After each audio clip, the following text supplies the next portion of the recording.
welcome to a special webinar episode of Resilient Living TV. And I am your host, Dr. Cass Smith, and welcome, welcome, welcome. I'm so glad you're here today because I have a fantastic guest. Now, someone that I have known for a few years, and I am so excited that she has agreed to come on the show today. Paulette Ensign. And in 1991, she wrote a 16-page how-to tips booklet titled 110 Ideas for Organizing Your Business Life. And she couldn't imagine selling over 1 million copies, especially without spending a penny on advertising. Only her background as a professional organizing and productivity consultant prepared her for that.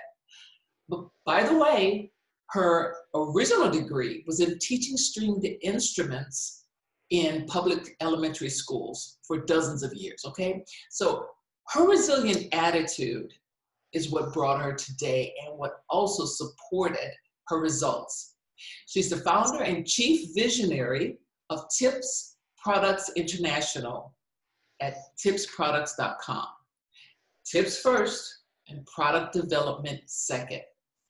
Paulette has more than 4 decades experience with small and mid-sized business owners, corporations, professional associations, and numerous industries worldwide. So welcome, my friend. How are you? I'm very well. Thank you so much for this wonderful invitation. We've got so much to share with the audience and get their mind hamsters running overtime. There you go. I mean, they will, if they're not taking notes, there's something wrong with it because it's going to be a lot of stuff that you share because you're a wealth of knowledge in this area. So let's just dive right into, what you do and how you do it and how you make us look and feel good. Okay, so first of all, I mentioned that this is a tips booklet you had written in 1991. So tell us exactly what a tip is and how did you come up with this strategy to help people monetize what they already have? I am so glad you asked me that question. Tips are, in my definition, a soundbite that tells someone how to do something. So I ended up quite inadvertently creating a formula. I looked back on what I had done naturally and I realized I was doing a formula that I created. Like most of this journey, I didn't know what I was doing until I was in the middle of doing it. Mm-hmm. And when things happened that people asked me questions about things I didn't know, I would say yes and then figure out how to do it. So a tip, imagine yourself at a cocktail party or at some social event or business networking, and the inevitable question of, well, what do you do? And you tell them, and they go, oh, wow, could I use you? Yes. At that point, the temptation, especially when I was a professional organizer and productivity consultant, people would say, oh, could I use you? And then I would ask, because over time I realized that I needed to keep that conversation going because it might be a potential client. And they would say, I've got piles of papers, but I know where everything is, exactly where it is. And I go, great. I said, here's a thought to consider. When you take the largest item out of that pile, immediately the pile gets smaller. And psychologically, it's more inviting. So I would say a tip would be take out the largest item first. That way you provide yourself some more motivation. And that's a tip. I'm going to be sharing today a bunch of things about those tips that any of us have in our expertise professionally or personally.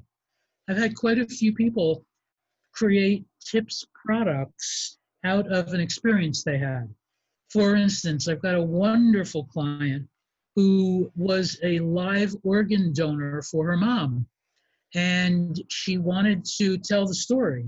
And at that point, I suggested to her that they consider also not only writing a short book about it, but that they also do a tips booklet at that point for how to prepare as a living donor and how to prepare as a recipient. So as we visit today with each other, Kat, you'll be seeing a lot of examples of how to take information that you might not even think is important to anybody and craft it in a way that you can use it both as a marketing tool, a new source of revenue, and reach and help lots of people. So as we see the title here, convert your content to cash to live an abundant, resilient life. Yes. And we've got 5 quick, easy ways that'll be strategies on how to turn your how-to tips into new revenue. Okay. So we'll go on now, and here we go with the first strategy on how-to tips. Okay. Use your content that you already are telling people. Like I was just talking about, being at a gathering, and even if it's one other person you're talking with rather than a group. Personal chatting, you're sharing your information very naturally and easily. You may have written articles and distributed them that you can call from that. You may be speaking to audiences as part of your professional life. Yes, and Now, that's we talked about the formula. It's fascinating to me how people have managed to screw up what I have always thought to be a very simple formula, which speaks not to demeaning anyone, except that each of us has our strengths. And there are people who have strengths that I don't have, and vice versa. Again, amazing grasp of the obvious. However, that's an important thing to know. And that's part of the reason why over these years we've been doing more done for you things for our clients than a lot of the self-help and the do-it-yourselfers. So here's the formula for writing a tip. This is the brilliance that I came up with. Write one sentence starting with a positive verb, which is an action word, telling your reader or your listener or your audience what to do. The next sentence explains why or how. And it turns out 25 to 40 words in the entire tip is usually a pretty good number. The tip I just read to you is 28 words, and look at all that. That modeled the formula that I just explained. One of the things that I like, and Kat, you and I have talked about engaging people, how important that is. Yeah. And I know you do that with your speaking and with your writing very effectively, in fact. So what I realized also was the value in using second person as if you're talking to the reader. That means you and your rather than I, we, and our.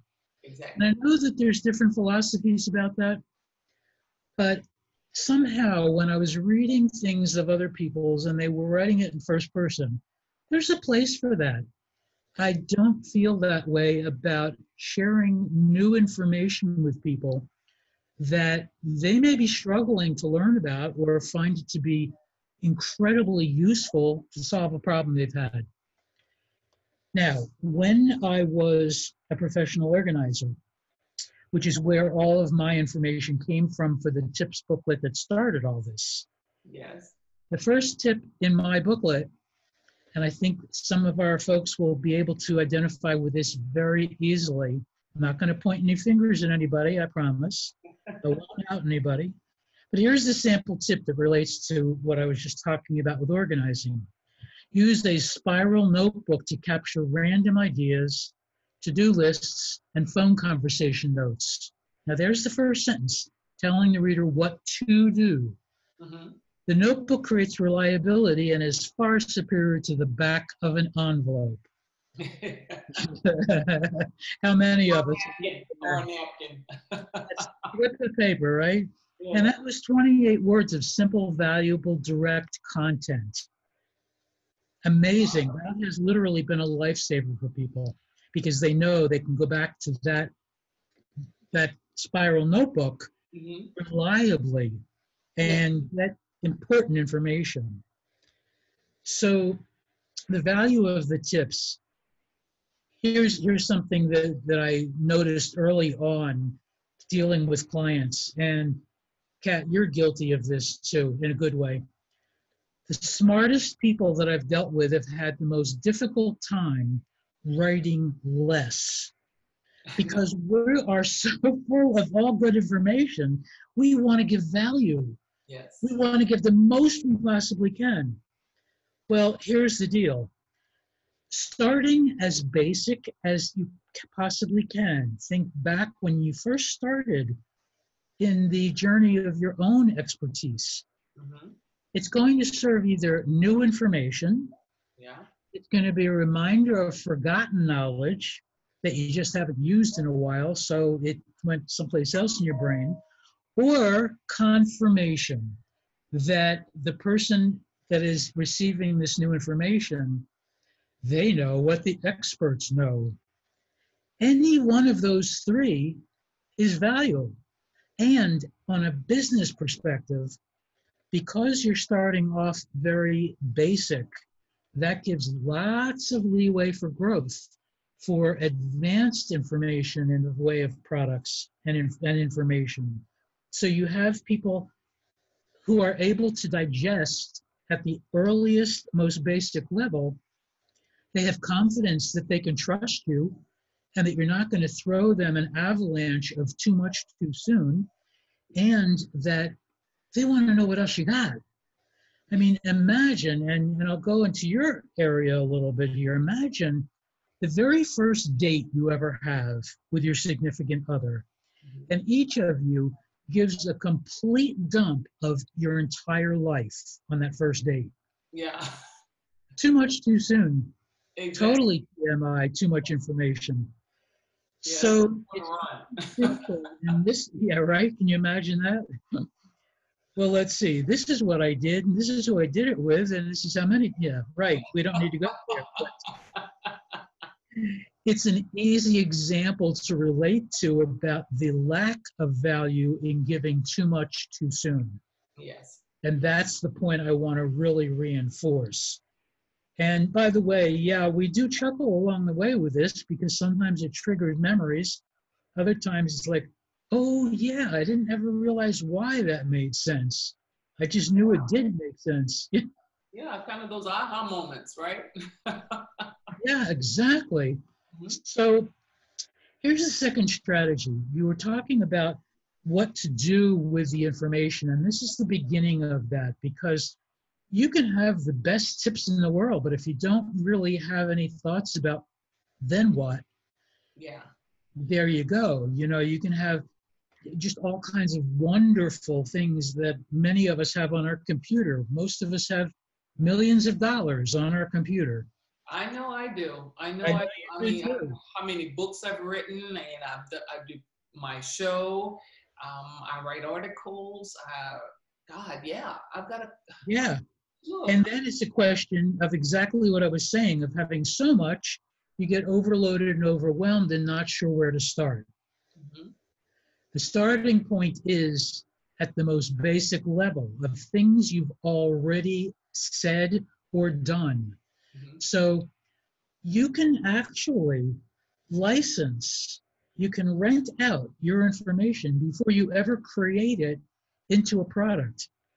And that was part of the big pivot point of rebranding my company when I was starting to hear people say, well, is anybody printing anything anymore? And even though lots is still being printed, Yeah. the commonly held thought was nobody's printing anymore, everybody's online. So rather than fight it, I looked at how it, from my own personal experiences in this business, that I have and my clients have also taken a manuscript of 52 how-to tips that represent their expertise, Mm-hmm. and they have been able to rent out that information. It's like when you own some real estate, you're still going to own that real estate, but you're going to rent it out. Yeah. For an agreed upon currency, a payment of some kind, in exchange for here's the rules of the road. Yes. You're going to play this game called Living in My Home. These are the rules of that game. Yeah. So it can be hard to imagine if you haven't ever gone down this path, how who would want it, and what's involved with licensing? How would they use it? Mm-hmm. Which companies want your expert content to help them sell more of their own products and services, Mm-hmm. which is a very different point of entry than talking about traditional publishing. Yes. Major corporations, and we're going to go into great depth with that today because that has been one of my big differentiators with my company. So the companies out there and associations and nonprofits and all kinds of entities, they can use your content in their newsletter, Mm-hmm. on their website, on their product packaging, and in their advertising. I'll give you a couple of examples to fill in on these. In their advertising, my booklet was all about organizing. Staples, the office supply store, has morning drive time radio advertising that they already have budgeted. Mm-hmm. I spent a lot of time in my very early learning stages where I found pothole after pothole after pothole, trying to reach the director of marketing at Staples Uh-huh. because it seemed like a logical idea. Mm-hmm. Well, I never reached the person. We never were able to connect, and it was just that was what it was. Uh-huh. Imagine this, though. I just read a tip about how to use a spiral notebook rather than back pieces of paper. Imagine that Staples in their morning drive time uses that tip. And they say, we have on sale this week, spiral bound notebooks. Mm-hmm. This organizing moment brought to you by Staples. So they have rented your content because it's perceived expert who has created it.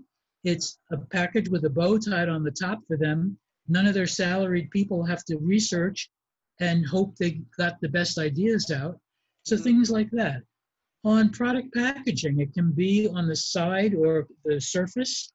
Tea bags have been known to have all kinds of quotes on the the tab on their tea bags. Uh-huh. On websites, you can have all kinds of tips that go with your products and services, just all kinds of stuff like that. So that can be a starting point, and it can generate a substantial amount of revenue for you because that rental can expand to other things that you've got once you've created them. Exactly. So we're going to move on here.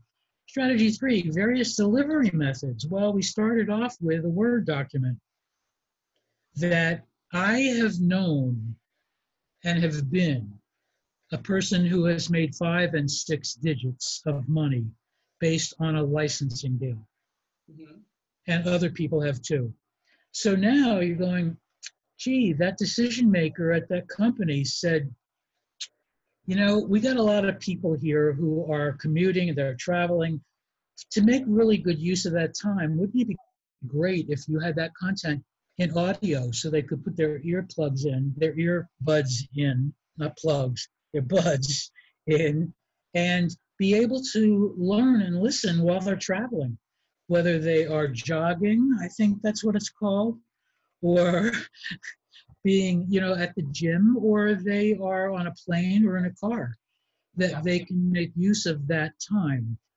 A booklet is where I ended up starting, and a card deck, which translates into a downloadable drip a tip subscription, where each week, because there's 52 tips, someone has paid to subscribe to getting that tip every week. Mm-hmm. And courses, online courses are becoming increasingly popular. These don't even scratch the surface as far as the range of delivery methods. However, they are the most common ones to really understand. And as you see, each one of these has 2 delivery formats.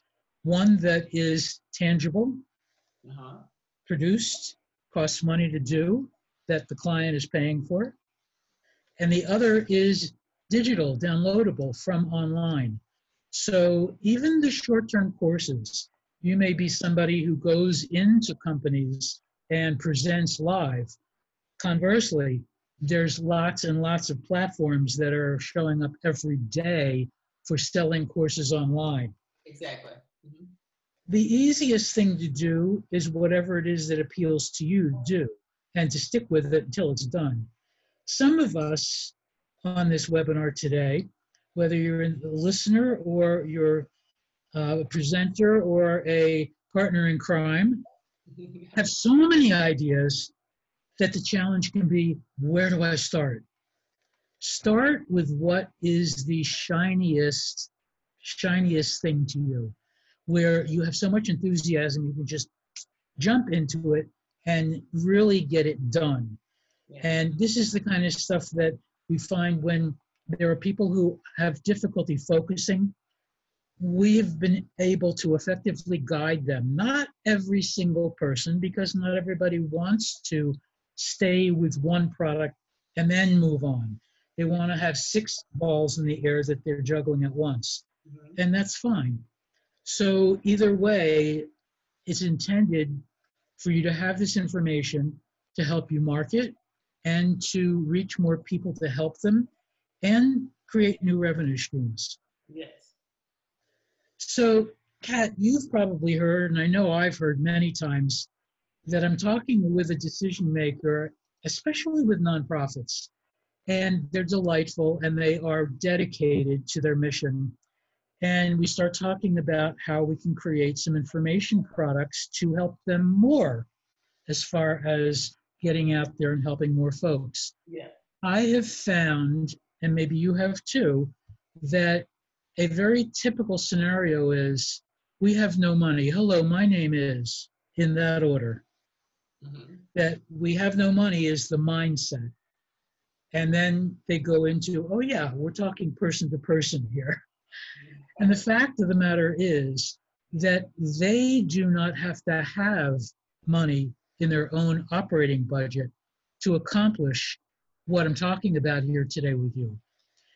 This example that you see on the screen now of how to develop cleaning production system, this is a nonprofit that was formed legally, and their main thing is they've got a cleaning system for school buildings that helps the school district be more efficient and more economically efficient as well as physically efficient. So they wanted to do something to be able to get their foot in the door, because their back end service is this formula, is the formula for their system of cleaning. And they came to me and they said, we'd like to do a booklet, but we don't have any money. And I said, under my breath, wow, that process that you're selling seems to be pretty expensive. I don't know why you don't have any money. However, I didn't go down that path. I knew better than that. This doesn't need words on it.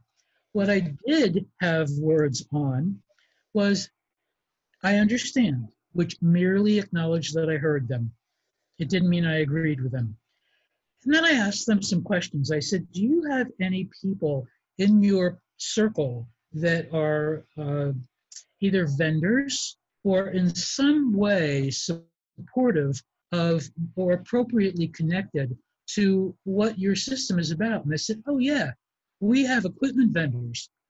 I said, well, do you think they might benefit from having exposure to this same audience you want to reach, and that they may have deeper pockets than what your operating budget is right now? And they went, yeah. So what you're seeing here is the right-hand side of this image is the front cover of the booklet, and the left side is blurbs about the 2 sponsoring companies who funded this effort. Awesome. So they get the exposure that way, and the nonprofit gets their money to do what they want to do with it. And furthermore, what they went on to do was that these 2 sponsors wanted to up the ante. And they said, can we put a couple pages more into this booklet and add in a couple of discount coupons? I went, sure you can, no problem. So that was another way that it enticed the end users, those janitorial teams in various schools, to want to know more, because there's all kinds of good stuff coming at them. Not only are they getting guidance in the way of tips, which that booklet was all about ways for these janitors to do their job more easily and less costly. So Awesome. now we've got equipment that supports that with a discount on top of it. That's the ways to get some money. Now, for those of us who are speakers and consultants, and we hear, we really love you and our people need you, but we don't have any budget to hire you to speak or consult. Again, the answer is yes, I understand. And then you show your brilliance and you go, I may have another suggestion to offer you. Because speaking comes out of a different, and consulting comes out of a different budget than materials, and that the materials are going to cost less to purchase, and the materials will have a longer presence of your knowledge and who you are as an expert than even the best 3-day workshop you could possibly present. Because once you're out of there, what is there to remind them of who you are to bring you back in? Exactly. So by making that suggestion, not only do you not have to travel to the speaking or consulting engagement, or put on makeup or business clothes, or make sure that you're feeling well that day. Yeah. You also, those are realities. I mean, when you're doing one-on-one service or one-on multiple service, those are all real human deals.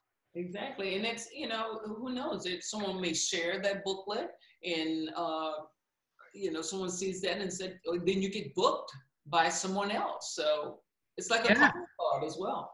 Exactly. So the benefit to the buyer is that they have spent less. In some ways, they've gotten more, but do you really care? I mean, I don't mean to sound glib about that, but the fact is, you got your foot in the door. Yeah. Because then, once they're seeing the caliber and the depth of your information, because you've got a variety of things to offer them, you have been the best representative of yourself you possibly could be. Yes. So your how-to content fits the budget that's a different budget. The client is paying you to market you internally in their organization. And it wouldn't be the first time that somebody sees a booklet or something else that's very attracting and appealing, picks it up off somebody else's desk, starts walking while they're reading. They may or may not bump into somebody else coming toward them, and they forget that they ever lifted it from the original location. So now it has spread, and you've really gotten inside. Your presence lasts longer that way. So keep in mind that if you are attempting to have a good flow in your business as a speaker and as a consultant, that these things can bridge the gap very effectively and very cohesively. You haven't missed out. You haven't had to go back around again. Very often, you're going to be on the receiving end of a call or an email instead of having to get past the gatekeeper again. So those are all good reasons why. And the other thing, too, I've talked with a lot of people who have come out of corporate employment, and they thought that a consultancy was a really good way to utilize their experience and their knowledge, and that they could charge substantially for it because they were coming out of the C-suite. Well, that's all well and good until there's illness in the family, including yourself, or something has happened. There has been some kind of disaster.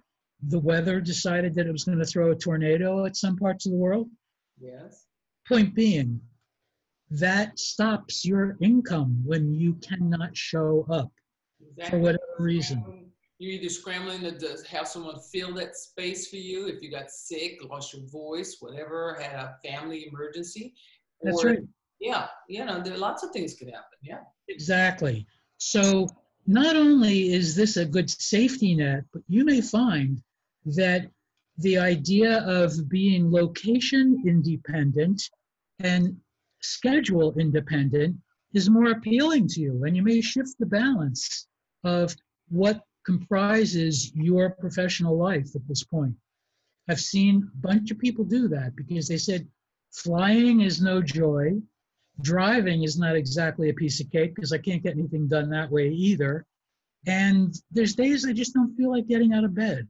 So there's a lot of benefit to creating a product line that you can generate substantial money and reach lots of people to help them.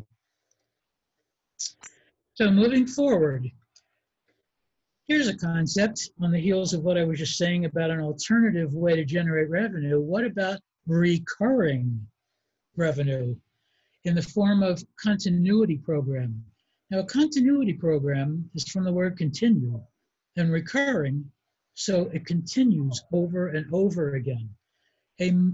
A body of multiple products, even the same content delivered in different formats, equals multiple products.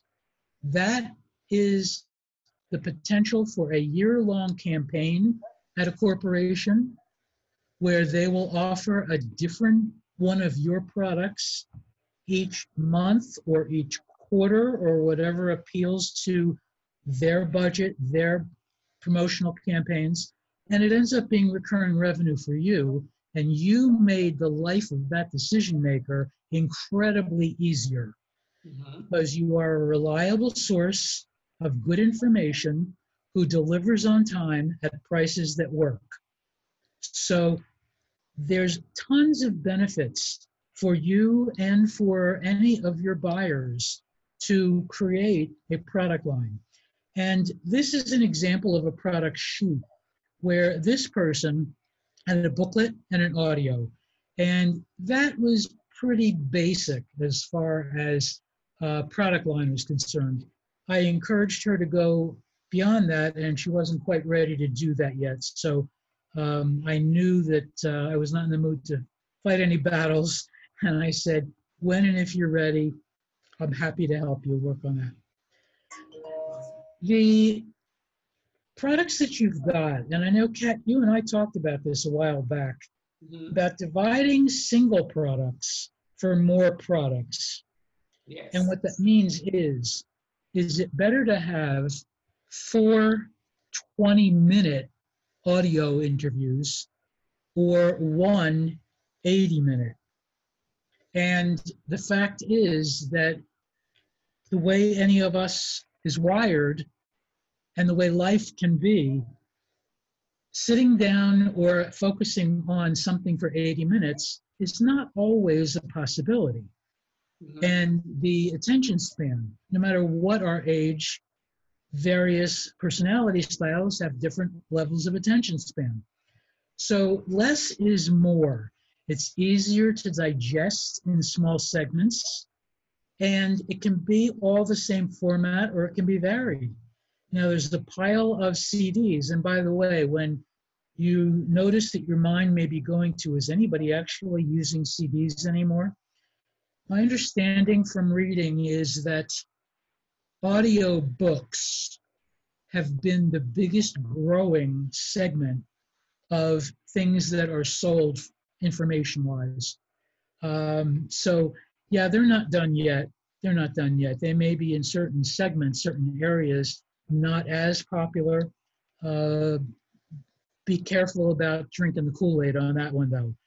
So I want to give one example here to reinforce the point that I made earlier that bears repeating now.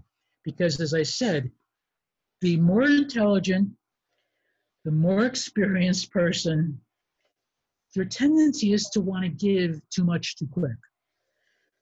Imagine you're standing talking with someone who you learn is a financial planner. And you have a little bit of anxiety about that because even though you're a very intelligent person, your scope of knowledge about finance is basically deposits and withdrawals in your checking account. And you've heard that it makes sense to have your money work for you, but you haven't gotten around to learning about it yet. And this financial planner says, no worries. I am putting together a book right now that's going to have every imaginable financial product in it. And yeah, the book's going to be 500 pages too. Well, how fast do you want to get away from that? You know what I'm saying? That's real life. And to say to that person, that financial planner, you would be doing much better service to break it down into the most basic things and then go on to the next level of difficulty and then the more advanced third level and keep going so that people can digest, literally, they can digest the information. They realize that you are accommodating wherever their starting point is. So you're building up credibility and trust and loyalty unwittingly without even realizing it. And the consumer of your information doesn't even necessarily consciously realize what's going on. But emotionally, they're going, oh, this is doable. Yeah. Instead of, oh my gosh, this is a college textbook and it's not helpful. And you know what really gets me is I've heard many coaches say that, I've brought the horse to the water, but I can't make them drink kind of right. Statement. It's a fire hose. Yeah, it's like, you bring all this information and you provide it to people and then they feel overwhelmed and they don't take any steps. That's right. They can hear you, but actually implementing it, they feel overwhelmed. So giving it small bites is more productive. It's interesting. I was talking with a client of ours who is a holistic doctor. And I've gathered a fair amount of information over the years about it. However, in looking at his book, because he wanted us to create some other products from the book, there was one really simple, cool thing that I was able to implement immediately. And even though I know the ins and outs of small amounts of information and a certain amount of information about holistic foods, there was one tip in it that we created that I saw. It said, add chia seeds to your water for greater absorption. Yes. Now, I just happened to have some chia seeds available at that moment. I added them in and I said, I'm drinking water, but it doesn't feel up until now like it's just going through me. I'm not really feeling hydrated. So things like that was powerful for me because it affected my entire being. So that's a great example that if that person went into all kinds of names of essential oils and all kinds of herbs and all kinds of supplements, that would have overloaded me because I would not have known what made sense for the starting point. Exactly. So that's a perfect example. Moving along, short-term courses based on tips content. You can renew that after it's been up for a while. You can revise it for advanced information. You can add things in. These are some of the ways you can use short-term courses. And again, not a 12-month deal right off the bat.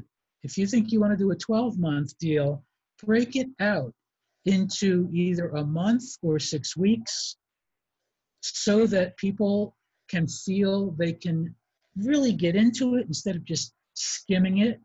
Plus, you can make more money selling the parts than you can with the whole thing. Yes, that's awesome. Absolutely. And you're creating relationship. So there's all kinds of reasons not to dive into the deep end of the pool. So advanced information or things have happened since the last time. There's been new developments. in the content that you had. Lots of good reasons for going back and updating what you've got, both to help people more, which is always the lead, because if you're only leading with money, it just doesn't work. Exactly. Provide your new and improved version. Yeah, yeah. And the fact of the matter is, I am as mercenary as they come. And I do subscribe to the theory that you got to take the oxygen first before you can help other people. So if you don't have enough and you're sidetracked by that scarcity, you're really not the best version of yourself to be able to help other people. Exactly. Like on the flight, put mask on first before helping someone else. Exactly. Even if you're not fond of who's sitting next to you, still put the oxygen on first.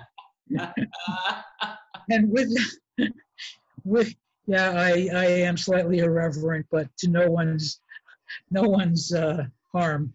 Yeah. On those short-term courses, you can do it online, offline, in person, live, on demand. There's so many different ways you can take that content and morph it around so that whoever wants whatever you're offering, you've taken the same content. When I talk to people about or see people talking about repurposing, I don't typically see the different formats that are able to be monetized. I'll see it focused only on marketing. And it just seems to me like lost opportunities left and right. So, yeah, charge for what you're doing so that you can even be more prolific and more helpful. Strategy 5, everything we've talked about so far as the content, the different delivery formats, the assumption might have been it's only in English. Yeah, I love to just do that little pregnant pause there, because just about everything that I've presented to you, rinse and repeat into other languages. So in asking what does the large quantity buyer want, as far as do they want to reach the Hispanic community? Does a banker say that they've got a large Hispanic community within their range and that they really have not found appropriate ways to reach out to them? Well, a very basic information product on any of these topics can be, I've said beneficial many times today, but it can be a real boon for the community and for the bank, and in that order. So the only thing that you need to be really careful about is culture, so that is what you've got appropriate when it translates, literally and as far as culturally is concerned. Before I really knew anything of what I was doing, and I was making so many wonderful learning opportunities available to myself at a cost, but nevertheless, I had somebody offer to translate my booklet into Spanish. The only language I know is English. My parents and grandparents tried speaking Yiddish when they didn't want the kids to know what they were talking about. And, there's some other languages that are not accepted in polite society that I speak. But nevertheless, I had somebody, how's that for going right up to it and not going over it? So, and that's what I do. That's my personality. That's how I'm wired. No apologies. At any rate, the point here is that someone did translate the booklet into Spanish, and I did not know how to read Spanish, how to understand it. So I personally could not review it to make sure that it was done at the level I wanted. Years later, and we had trouble selling it. Years later, someone who knew Spanish fluently said to me, this booklet is not appealing to a very educated population. And I said, no wonder we haven't been able to sell many of these. So what I've done now is realize that there is a way around that. and that is that have it translated by somebody who knows the language it goes into, and then have it translated back into English by someone who never saw the original. Ah. So that way there's a double-blind study on it. And it really is a much safer, effective way to do that. For you to suggest to a potential large quantity buyer the idea of who is it that they're trying to reach that they may never have thought about, and they may never have had a reason to connect the dots about how educating the population that they want to attract is a really good way to do that, so that they are doing it as peers, not as condescension or anything like that. Certain parts of the United States, in different communities, there are large communities that English is not their native language. So if you happen to be talking with someone who either has a very large reach nationwide or locally, that you know that there are non-English speakers, for you to bring that up as a possibility may be the biggest gift you can give the decision maker who just hadn't thought of it. Exactly. And the thing is that this gets created on the buyer's money, so it's not out of pocket for you at all. And that really is one of those things that the light bulb goes on, you go, wow, everything I've got can go into almost an endless number of other languages based on how we can provide this to help whoever our buyer is. That is awesome. In doing that, not only have you made a friend, but think about how profound an impact you make on the recipients of this information. Exactly. So when we talk about wanting to make an impact in life, not only is it the business side of it, it's the community side of it, without exception.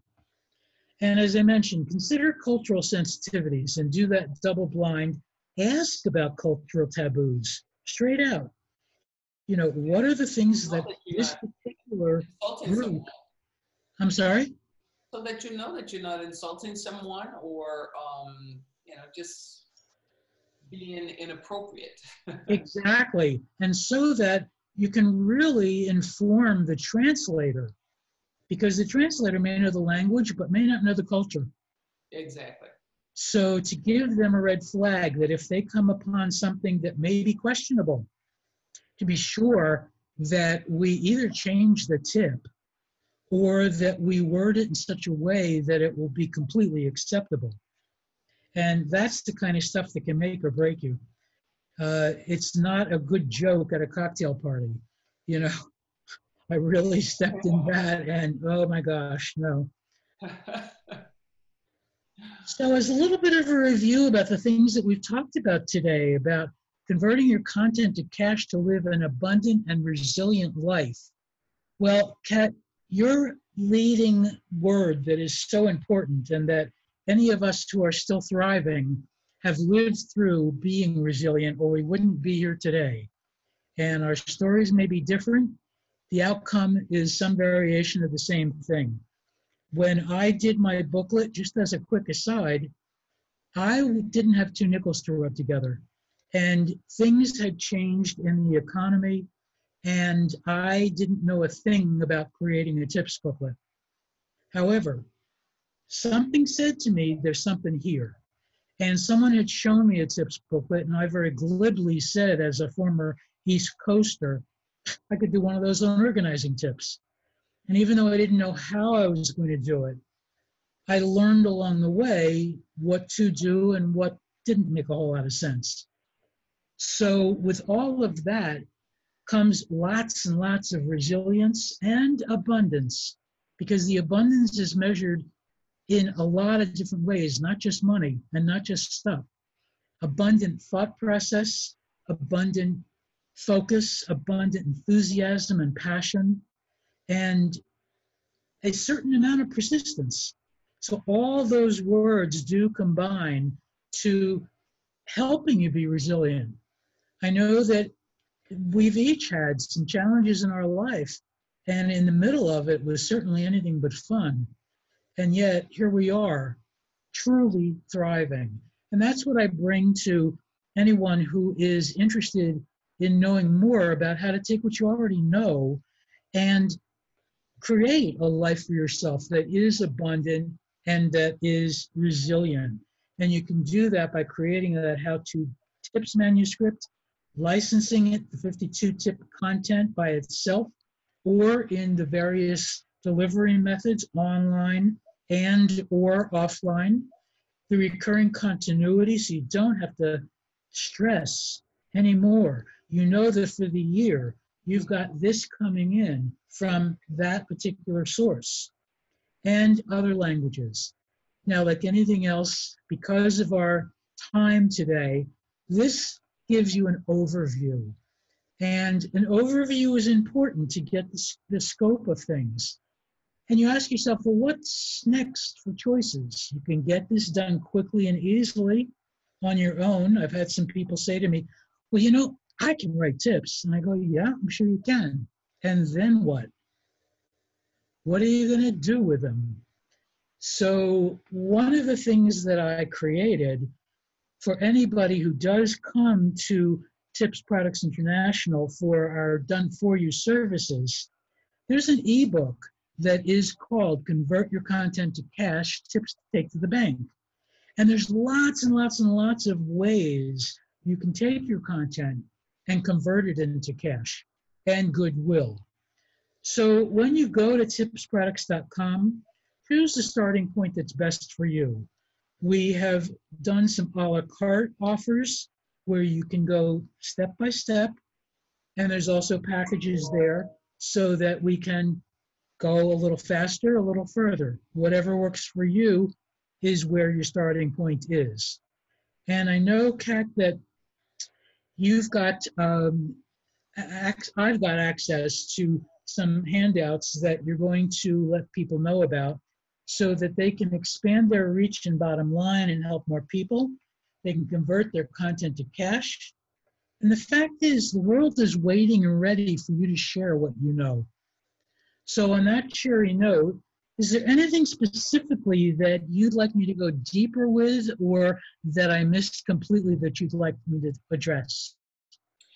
Well, actually, I think you covered everything enough that those who are wanting to really take advantage of what you have to offer will contact you. I'm going to make sure all of your links and the link to the handout, your social media and your website and everything is below. Yeah, if you have more questions about this, she's the one to talk to.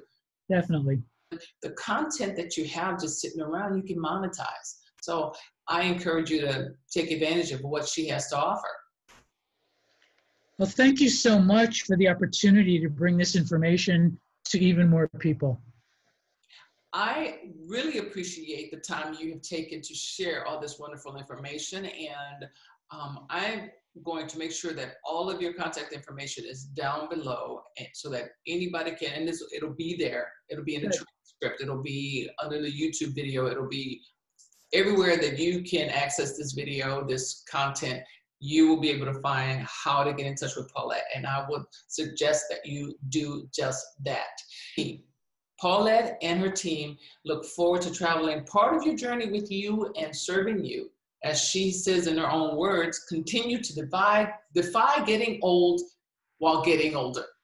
I'm Dr. Cass Smith, and this is Resilient Living TV, a special episode webinar. Please remember to subscribe and turn on channel notifications to be sure you don't miss an episode. And for more episodes, you can also go over to catsmithlive.com. Take care, and we will see you next episode.